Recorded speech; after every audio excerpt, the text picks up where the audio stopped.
বিশ্বম্ভরপুরে UNO বিরুদ্ধে মানববন্ধন ও বিক্ষোভ মিছিলের প্রতিবাদে সাংবাদিক সম্মেলন বিস্তারিত সুনামগঞ্জ প্রতিনিধি আমির হোসেন পাঠানো ভিডিও প্রতিবেদনে। বিশ্বম্ভরপুরে ইউএনও বিরুদ্ধে মানববন্ধন ও বিক্ষোভ মিছিলের প্রতিবাদে সাংবাদিক সম্মেলন অনুষ্ঠিত হয়েছে। উপজেলা নির্বাহী অফিসার মফিজুর রহমান এর বিরুদ্ধে কতিপয় স্বার্থান্বেষী মহল কর্তৃক আয়োজিত মানববন্ধন ও বিক্ষোভ সমাবেশের প্রতিবাদে সংবাদ সম্মেলনে করেছে সচেতন নাগরিক সমাজ।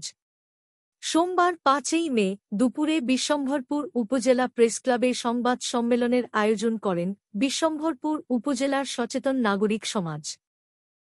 এ সময় সচেতন নাগরিক সমাজের পক্ষে বক্তব্যে আলমগীর হোসেন লিখিত বক্তব্যে বলেন, ফ্যাসিস্ট সরকারের আমলে বিশ্বম্ভরপুরে ৪ আগস্টের ছাত্রজনতার উপর হামলার অন্যতম পরিকল্পনাকারী নুরুল আলম সাগর এবং ছাত্রলীগ নেতা তরিকুল। नया कैलॉग्स चोकोस मम्मा प्लीज। ओके, फिर कुछ मल्टीग्रेन भी खाना पड़ेगा। डील? Okay deal.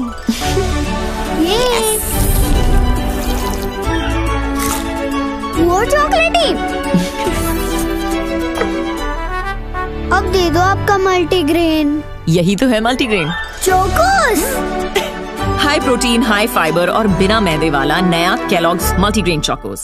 ইসলাম শাওন সহ ছাত্রলীগ যুবলীগের দোসরদের নিয়ে কতিপয় কিছু ব্যক্তি তাদের ব্যক্তিগত সুবিধা হাসিল করতে না পারায় তাদের ব্যক্তিগত আত্মীয় ও অনুসারীদের নিয়ে বিশ্বম্ভরপুর উপজেলাধীন কারেন্টের বাজারে সৎ, যোগ্য ও নীতিবান মানবিক উন্নয়নশীল উপজেলা নির্বাহী অফিসারের বিরুদ্ধে মিথ্যা ভিত্তিহীন অভিযোগ নিয়ে মানববন্ধন ও বিক্ষোভ মিছিল করে আমরা শুনতে পারি ও সামাজিক মিডিয়ার মাধ্যমে দেখতে পারি। পরবর্তীতে ফ্যাসিস্ট সরকারের দোসররা বিশ্বম্ভরপুর উপজেলার সরকারি ভবন ভাঙচুর ও নৈরাজ্য সৃষ্টির মাধ্যমে নিজেদের হীন স্বার্থ হাসিলের লক্ষ্যে লাঠিসোঁটা নিয়ে রাস্তায় যানজটের সৃষ্টি করে উপজেলা পরিষদের অভিমুখে বিক্ষোভ মিছিল সহকারে আসার পথে উপজেলা প্রশাসন মাল্টিপারপাস সেন্টারের সামনে আসলে এলাকার জানমালের নিরাপত্তা ও সরকারি স্থাপনা রক্ষার স্বার্থে উপজেলা পরিষদে লাঠিসোঁটা নিয়ে মিছিল সহকারে না যাওয়ার জন্য সচেতন এলাকাবাসীর পক্ষ থেকে অনুরোধ করা হয়।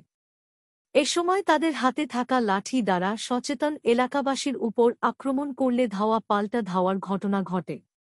এতে শাহরিয়ার নামে এক কলেজ ছাত্র আহত হয়।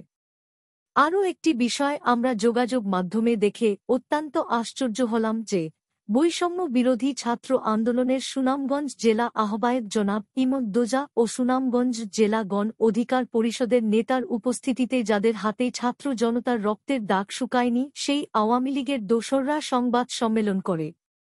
পরবর্তীতে গণ অধিকার পরিষদের পক্ষ থেকে জেলা প্রশাসক মহোদয়ের বরাবর স্মারকলিপি প্রদান করে। এতে প্রমাণিত হয় যে তারা তাদের নিজেদের স্বার্থ হাসিলের জন্য কখনো ছাত্র জনতার নাম ব্যবহার করছেন, কখনো গণ অধিকার পরিষদের নাম ব্যবহার করছেন। কিন্তু এটা স্পষ্ট যে ফ্যাসিস্ট সরকারের দোসর হিসেবে নিজেদেরকে আড়াল করার জন্য বিভিন্ন অপচেষ্টা করছেন। আমরা এই ঘৃণ্য অপ্রচারমূলক ব্যক্তি স্বার্থ ও ফ্যাসিস্টের বিভিন্ন সামাজিক সংগঠনের নামে উত্থানের অকৌশলের তীব্র নিন্দা ও প্রতিবাদ জানাই।